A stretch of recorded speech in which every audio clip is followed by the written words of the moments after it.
Samahan niyo ulit ako sa pagpapatuloy ng aking summer vacation dito sa South Korea. Tara, ako si Chad and this is my summer expedition, Gangwon-do, Day 2.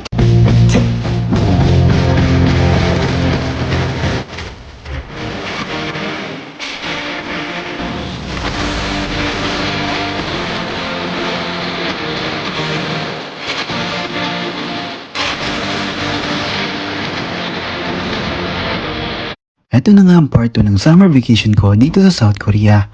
Tanghali na nga kami gumising dahil anong oras na kami nakauwi. Idagdag pa ang walang katapusang kwentuhan to the point na tinulugan ko na lang sila. Ngayong araw nga ay pupunta kami ng Yeongungjong Pavilion. Isa itong lugar kung saan maaari kang magpahinga habang nakatanaw sa malawak na karagatan. Sinuggest lang ito ni Val na puntahan daw namin dahil nakita niya sa online.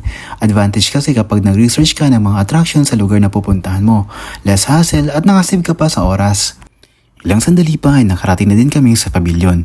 Ang layo pa naman ang nilakad namin. Inagdag pa ang sobrang init ng panahon kaya parang naligo na din kami. Tanghaling tapat ba naman kami nakarating? Pagkakit nga namin sa taas ay tanaw na tanaw mula dito ang kabuuan ng lugar at sobrang gandang pagmasdan. Mula nga dito ay matatanaw din ang malaking Ferris wheel na nakita natin doon sa mismong beach. Ang perfect talaga ng South Korea, hindi na uubusan ng mga magandang spot.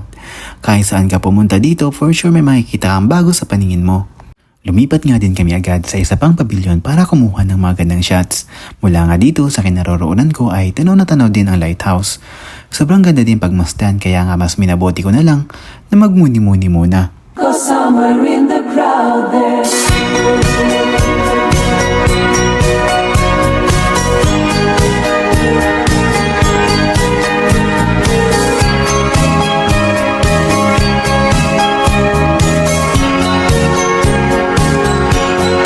Noong mga oras nga na ito ay nakaramdam na kami ng gutom, kaya naghanap kami ng mga kainan. Sumakay ulit kami ng bus para naman sa location kung saan kami kakain. Napagdesisyonan kasi namin na mag-buffet na lang dahil kahapon pa kami hindi kumakain ng maayos. More on convenience store kasi kami, mga instant na pagkain. Kaya naman para makabawi ay dito nga kami kakain sa may kuko. Pumasok na nga agad kami sa loob at naghanap ng maupuan. Perfect spot nga ang pwesto namin dahil malapit lang sa mga pagkain. Syempre gutom na tayo kaya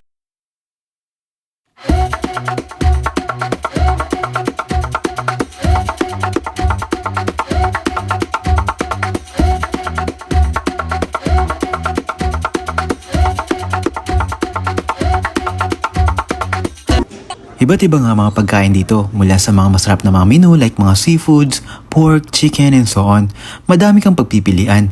Meron din dito mga fruits na ikaw na lang magsasawa kung anong gusto mo. Meron din dito mga breads, iba't ibang klase, ice cream, at madaming mga flavor na mga inumin. Pero ang specialty talaga ng buffet resto ay ang kanilang sushi. Madaming variety of sushi na nakalatag na paniguradong mabubusog ka. Kung mahilig ka sa sushi, this is a perfect place for you. After nga namin kumain, ay umuwi muna kayo para makapagpahinga. Medyo malayo din kasi ang nilakad namin pa uwi. Idagdag pa na sobrang init ng panahon, kaya around 7 o'clock ng gabi, ay umalis na nga kami para maligo.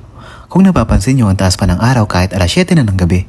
Ilang sandali pa ay nakarating na din kami sa Sokcho Beach. Gaya kahapon, ang dami pa din mga tao ang naliligo. Kaya nga excited na din kami, kasi ngayon pa lang kami maliligo sa dagat. It's in the light that you left him. It's in the light that you left on my door in the morning. I know why. Hindi naman kami nagtagal sa paliligo sa dagat. Siguro nasa 1 oras lang kami nagtampisaw. Tapos umahon na. Dahil madilim na kaya bawal nang maligo. Sakto naman at napadaan kami sa isang kilalang resto dahil madaming kumakain. Kaya naman, wala na kami pinalampas at umorder na din ng mga kain. Pare-parehas nga ang mga order namin. Yun nga lang sobrang anghang, to the point na hindi mo gugustuhin kainin. Not recommended, lalo na kung di ka mahilig sa maanghang. After namin kumain ay umuwi na kami para makapagpahinga. Natapos sa isang araw na punong-puno ng adventure. Ang dami naming napuntahan today at sana marami pang pagkakataon. Ang bilis lang ng araw, nakakabitin sobra. At dito na nga nagtatapos ang aking summer expedition, Gangwon-do. Hanggang sa susunod, annyeong!